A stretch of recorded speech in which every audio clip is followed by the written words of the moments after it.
सुप्रभात विद्यार्थियों। आज हम सुगम संस्कृतम पुस्तक से नवम पाठक धन्या भारतीय महिला पढ़ने जा रहे हैं। भारतीय महिलाओं ने प्रारब्ध से ही यानी प्राचीन काल से ही बहुत नाम कमाई है। प्राचीन काल में सामान्य तौर पर हमारी सोच यह है कि प्राचीन काल में भारतीय महिलाएं पढ़ी लिखी नहीं होती थी, लेकिन यह बिल्कुल ही गलत धारणा है। जानकारी के अभाव में लोग ऐसा कहते हैं। प्राचीन काल में चाहे वो तुलसीदास जी की पत्नी हो, चाहे कालिदास जी की पत्नी हो, ये सब बहुत पढ़ी लिखी थी, विदुषी थी और शास्त्रार्थ करती थी। पुरुष विद्वानों के साथ बैठकर विविध विषयों पर शास्त्रार्थ करती थी, वाद विवाद करती थी, तर्क वितर्क करती थी। तो ऐसा हमारा गौरवशाली इतिहास रहा है। आज भी हमें ज़रूरत है कि महिलाओं को, लड़कियों को ज़्यादा से ज़्यादा सुविधाएं दी जाए, उसे प्रोत्साहित किया जाए, तो आज भी वह देश विदेश में अपना नाम और अपने देश का नाम रोशन कर सकती हैं, जैसा कि आज के समय में कर भी रही हैं। आज हर क्षेत्र में भारतीय नारी बहुत आगे है। तो आइए अब इन्हीं कुछ बातों को, जिसमें वे भारतीय महिलाएं जो अब तक नाम कमाई हुई हैं, इस पाठ में उनमें से कुछ एक का यहाँ वर्णन किया गया है। हम उन्हीं के बारे में जानेंगे। तो आइए प्रारंभ करते हैं। प्रारंभ में पिता और पुत्री आपस में बातचीत कर रहे हैं, जिसमें अंततः वह भारतीय महिलाओं के बारे में बातचीत करेंगे, एक दूसरे को बताएंगे। पिता पुत्री को जानकारी दे रहे हैं। पिता पुत्री से, पुत्री किं त्वं समाचार पत्रम पठसि। चूंकि यहाँ त्वं है इसलिए पठसि हुआ, चूंकि यहाँ पुत्री है।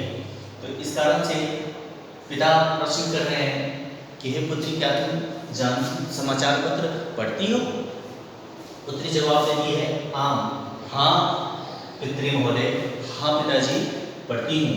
अहम समाचार पत्रे अपठं यत् सायना नेहवाल क्रीडा क्षेत्रे किं नवीन उदाहरणं प्रस्तुतम् अकरोत्। हाँ पिताजी, समाचार पत्र में मैंने पढ़ा है कि आज साइना नेहवाल, आप सब भी जानते हैं साइना नेहवाल किस क्षेत्र में अपना नाम कमा रही हैं। तो बैडमिंटन के क्षेत्र में अपना नाम पूरे विश्व में कमा चुकी हैं, भारत का नाम रोशन कर चुकी हैं। तो साइना नेहवाल वाला क्रीडा क्षेत्र किं नवीनम उदाहरण प्रस्तुतम अकरोत्, कि साइना नेहवाल ने क्या बेहतरीन उदाहरण प्रस्तुत किया है विश्व पटल पर, वो मैं पढ़ती हूँ। पिता शोभनम, बहुत अच्छे। अद्य नार्यः सर्वेषु क्षेत्रेषु अग्रे अग्रे वर्धन्ते। आज नारियां सभी क्षेत्रों में आगे आगे चल रही हैं, बढ़ रही हैं। पुत्री मम अध्यापिका कथयति यत् प्राचीन काले गौरी मैत्रेयी सदृशः विदुष्य पंडितानां सभासु शास्त्रार्थं कुर्वन्ति स्म। वर्तमान काले अपनी समाजे नारीणां गौरवपूर्णं स्थानम् अस्ति। पुत्री कहती है कि मेरी अध्यापिका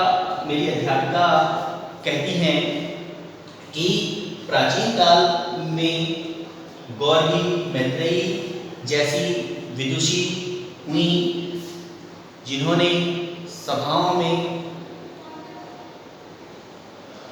शास्त्रार्थ करके अपने विद्वता का लोहा मनवाया, अपने विद्वता का प्रमाण दिया। वह पुरुषों के साथ, जैसा कि मैंने प्रारंभ में बताया कि प्राचीन काल में जो शास्त्रार्थ होता था, विद्वानों की वहाँ पर सभाएं होती थी और उन सभा में जो विद्वान सभी प्रश्नों के उत्तर देते थे, जो दूसरों को वाद विवाद में परास्त करते थे, उन्हें श्रेष्ठ माना जाता था।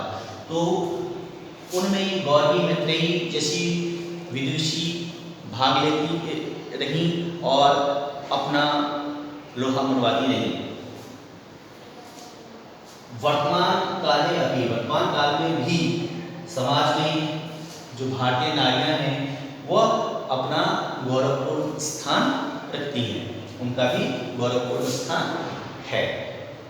पिता सत्यमेतत्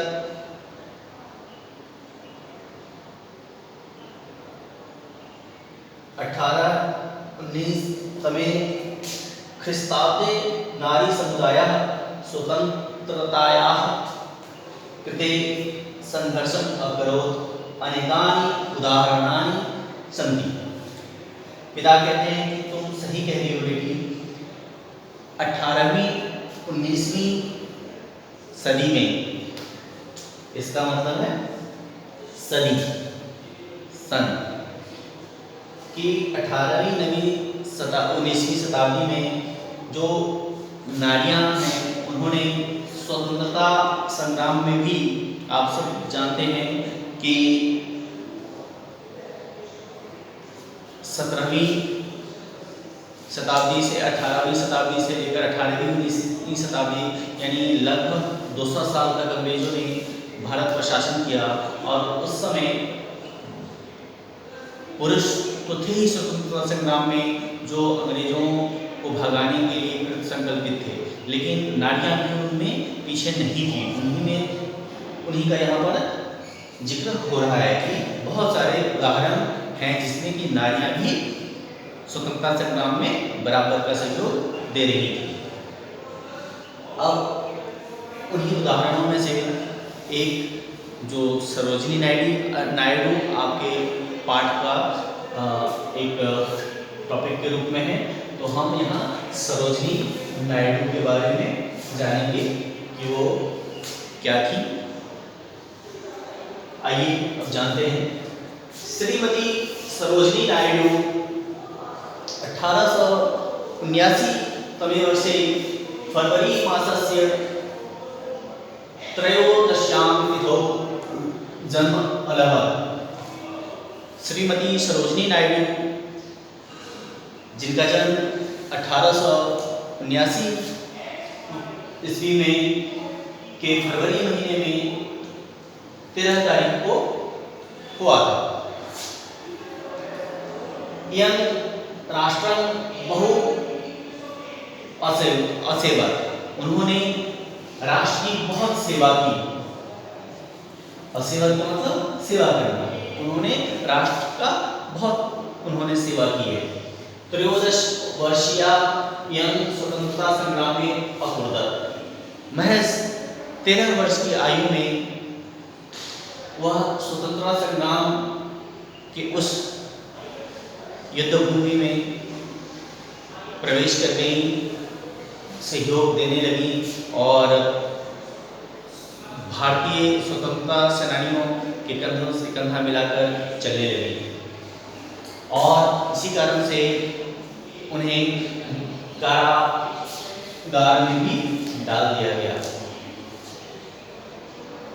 तो देश के लिए बलिदान देने के बाद, देश के लिए अपना सर्वस्व निछावर करने की जो भावना थी वो उस समय भी थी बहुत सारे लोगों में, और आज भी बहुत सारे बच्चों में और नागरिकों में देश भक्ति की भावना, देश के लिए कुछ करने की भावना हमेशा जीवंत रहती है, और तभी हमारा राष्ट्र आगे बढ़ता है। प्यारे विद्यार्थियों, आप सभी अपने अंदर एक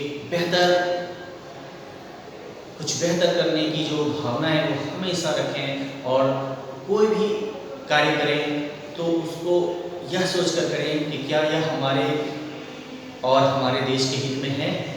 यदि है तो करें, नहीं है तो बिल्कुल भी ना करें। विदुषी प्रियवादिनी गायिका च आशी, जो एक तो विदुषियों थी ही, बहुत ज्ञानी थी ही, साथ ही साथ उनकी जो मधुर आवाज़ है और एक बहुत ही मीठे सुर में गाने वाली वो गायिका भी थी। यह भारत कोकिला यदि उपाधि अविंदत, उन्हें भारत कोकिला की उपाधि दी गई। स्वर कोकिला की उपाधि लता मंगेशकर जी को दी गई है, और भारत कोकिला की उपाधि इन्हें यानी सरोजिनी नायडू को दी गई है। अस्याः काव्य रचनायां सर्वत्र राष्ट्रभक्तिः दृश्यते।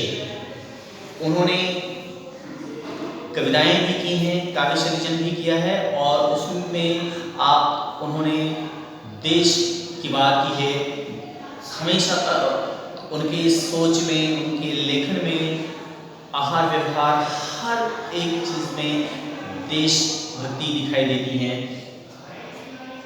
सरोजिनी नायडू महोदया स्वतंत्र भारते उत्तर प्रदेशे सर्वप्रथमं राज्यपाल पदम अशोक्यत, और उनके आज़ाद भारत में जब 1947 में हमारा देश आज़ाद हुआ, उसके बाद उत्तर प्रदेश के राज्यपाल, प्रथम राज्यपाल के रूप में इन्हें सुशोभित किया गया, इन्हें वह पद देकर इन्हें सम्मानित किया गया। प्यारे विद्यार्थियों, उम्मीद करता हूँ कि आपने सरोजिनी नायडू से जरूर कुछ न कुछ प्रेरणा ली होगी, और हमेशा अपने दिल में देशभक्ति की भावना, देश के लिए कुछ करने का जज्बा जिंदा रखें, और सकारात्मक सोच के साथ निरंतर आगे बढ़ते रहें। आज के लिए बस इतना ही। इसका शेष अंश हम अगले वीडियो में पढ़ेंगे। तब तक के लिए जय हिंद।